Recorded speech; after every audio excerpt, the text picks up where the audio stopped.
하나님께서 남유다를 향한 생각은 무엇이었을까요? 예레미야 29장 11절을 보니까 이렇게 기록합니다. 여호와의 말씀이니라 너희를 향한 나의 생각을 내가 아나니 평안이요 재앙이 아니니라 너희에게 미래의 희망을 주는 것이니라 라고 기록합니다. 이 말씀을 보면 하나님의 생각은 평안이고 재앙이 아니라고 말씀하십니다. 그런데 왜 하나님은 예레미야를 통해 남유다의 멸망을 계속 말씀하시며 인정하라 이야기하고 있을까요?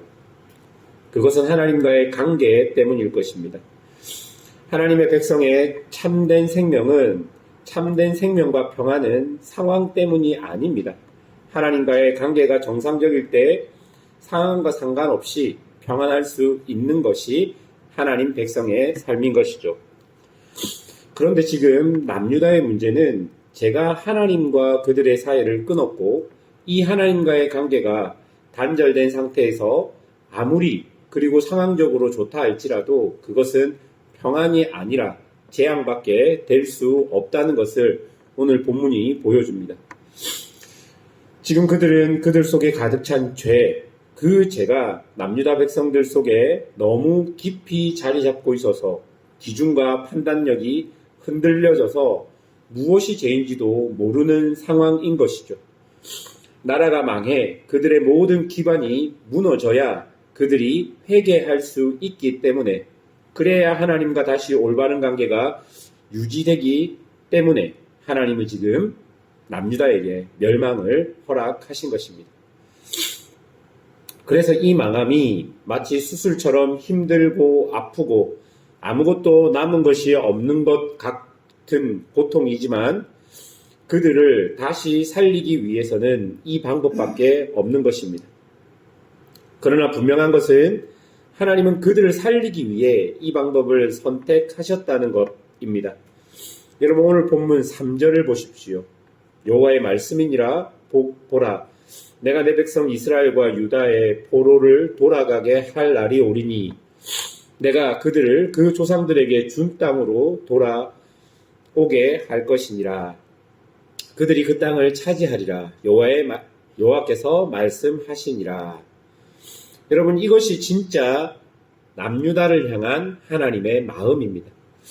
그 민족을 완전히 이 땅에서 남지 않게 하겠다가 아니라 그들을 온전히 하나님의 백성으로 만들어 가시려고 이렇게 하나님께서 열심히 그들을 멸망시키고 그들을 회복시키고 그들에게 심판을 했다가도 회복시키는 것입니다.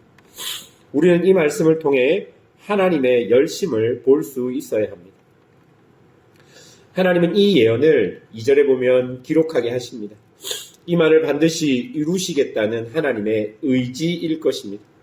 그리고 실제로 이 기록된 회복의 말씀은 이후 다니엘과 같은 후대 사람들이 보고 포로 생활 중에 희망을 가지고 기다리게 되는 근거가 됩니다.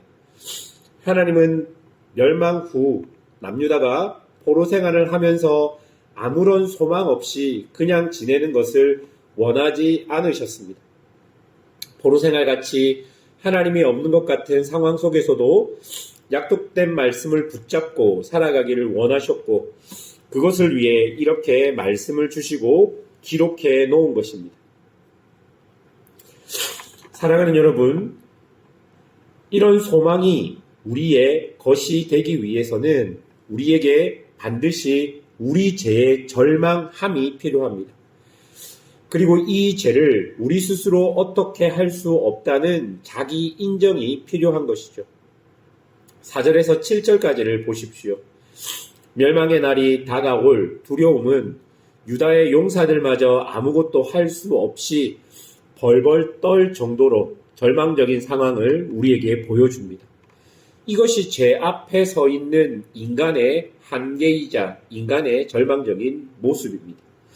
이렇게 죄의 절망과 죄의 한계를 우리가 인정해야지만 하나님의 은혜가 우리에게 올 수 있는 것입니다. 우리가 어떻게 할 수 없는 문제 앞에서 오직 우리가 할 수 있는 것은 우리의 구원자이신 우리 구주 예수 그리스도를 바라볼 수 없는 것이죠. 바로 그때 하나님의 은혜와 구원이 우리에게 주어지는 것입니다. 8절과 9절을 여러분 보십시오. 만군의 여호와의 말씀이라 그날에 내가 내 목에서 그 멍에를 꺾어버리며 내 포박을 끊으리니 다시는 이방을 섬기지 않으리라. 그들은 그들의 하나님 여호와를 섬기며 내가 그들을 위하여 세울 그들의 왕 다윗을 섬기리라. 여러분, 여기서 주어가 무엇이냐면 바로 하나님입니다. 그날의 내가라는 그 하나님께서 목에서 멍에를 꺾고 포박을 풀 수 있다라고 이야기합니다. 이런 일을 하실 분이 오직 하나님밖에 없다는 것을 본문이 우리에게 이야기해주고 있는 것입니다. 그것을 알고 그때를 기다린 것이 바로 우리가 해야 할 일일 것입니다. 하나님은 당신의 백성들을 당신의 때에 당신의 방법으로 이끄시고 고치시고 살리십니다. 그러니 우리가 할 수 있는 일은 그렇게 하게 하시는 하나님을 바라보는 것밖에 없는 것입니다.